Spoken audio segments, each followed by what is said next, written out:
예, 외화자산의 평가랑 부채의 평가를 한번 봅시다. 보유시의 평가 문제를 한번 먼저 볼게요. 외화자산은 화폐성 외화자산이냐 비화폐성이냐로 나뉘는데 화폐성에 대해서만 일반 법인의 경우에는 화폐성에 대해서만 평가를 하면 됩니다. 일단 그거는 뭐 차근차근 보도록 하고 일단은 어떤 게 화폐성이고 어떤 게 비화폐성인지 한번 구분을 해봅시다. 화폐성 외화자산의 개념을 보면 지급받거나 지급할 금액이 일정한 화폐 단위로 고정되어 있는 자산. 가장 대표적인 게 우리가 지금 우리 회사 금고에 보유하고 있는 미화 달러죠, 달러. 예, 이거는 누가 보더라도 화폐 아닙니까? 화폐. 이렇게 화폐로 금방 환가할 수 있는 거, 그리고 화폐라고 볼 수 있는 거를 전부 다 화폐성 자산이라고 하는데,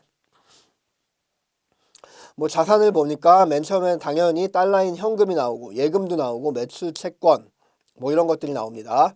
한편 비화폐성 자산은 뭐냐 하면 물건 쪽에 더 가까운 겁니다. 그 자산이 물건 쪽에, 그러니까 이렇게 보면 되겠네요.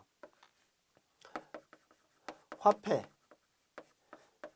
그 자산의 성질이 돈 쪽에 가까운 거를 화폐성 자산이라고 하고요.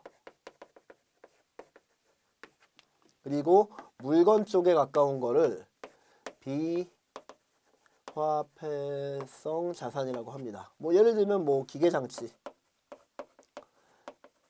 얘가 대표적이죠. 비화폐성 자산, 물건 자체. 자, 자산 쪽을 한번 보면 다시 한번 읽어보면 현금, 매출채권, 뭐 미수금 뭐 이런 것들이 화폐성이고요. 그리고 비화폐성은 재고자산이라는 물건, 그리고 선급금, 영업권, 유형자산, 무형자산 뭐 이런 것들이 있다라는 건데, 화폐성 자산에 비화폐성 자산에 선 어쩌고저쩌고라는 말이 있고요. 그리고 화폐성에는 미 어쩌고저쩌고라는 말이 있네요. 이거 사실은 뭐 이렇게 저 하나하나 이 논리적으로 구별을 하다 보면 뭐 못할 건 없고 당연히 논리적인 구별에 의해서 이렇게 구별이 된 건데 그거를 굳이 우리가 할 필요는 없습니다. 뭐 시험에 거의 많이 나오지도 않고 그러니까 혹시나 어렵게 나오면 이 정도가 나올 겁니다.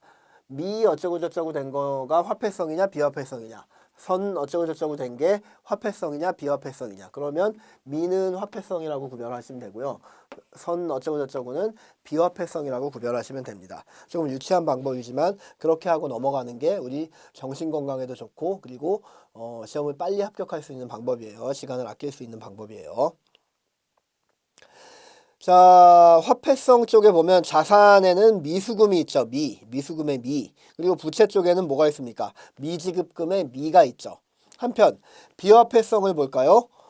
뭐 재고자산 이런 건 당연히 비화폐성이라는 거 알 수 있고, 그거 말고 선급금의 선이 있죠. 그리고 부채를 볼까요? 선수금의 선, 선수수익의 선.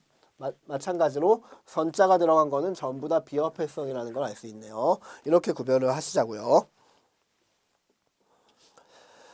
출제 포인트 뭐 이렇게 쭉 읽어보시면 되고, 출제 포인트는 지금은 풀 수가 없는 문제네요. 저 끝까지 다 배운 다음에 그 다음에 종합적으로 풀 수 있는 겁니다. 한번 볼까요?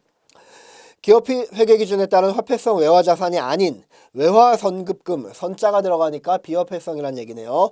얘를 사업연도 종료일 현재의 매매 기준율에 의해 평가하고 그 평가 손익을 영업의 손익으로 계산한 경우 세무조정을 수행해야 한다. 당연히 맞는 말입니다. 왜냐하면은 비화폐성 자산 부채의 경우에는 평가 손익을 인식하지 않으니까, 제가 아까 서두에 말씀드린 것처럼 화폐성만 인식을 하는 거지 비화폐성을 인식하지 않으니까 회사가 인식했다고 하면 그거에 대해서는 세무조정을 해야 되겠죠. 자, 양괄호 2번 봅시다. 평가의 대상과 규정.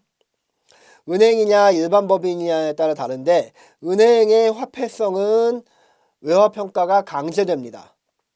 그런데 그 이외에 은행의 비화폐성이라든가 아니면 일반 법인 같은 경우는 선택사항입니다. 다시 말하면 일반 법인의 화폐성 자산에 대해서 일반 법인이 화폐성 자산을 그 기말가치로 평가를 할 거냐 말 거냐는 철저하게 선택사항이지 강제되어 있지 않다라는 걸 주의해 놓으십시오. 물론 은행 같은 경우는 화폐성 자산을 무조건적으로 평가를 해야 됩니다. 평가 안 했다면 강제 세무조정을 하겠죠. 일반 법인과 다른 점이네요. 은행부터 봅시다.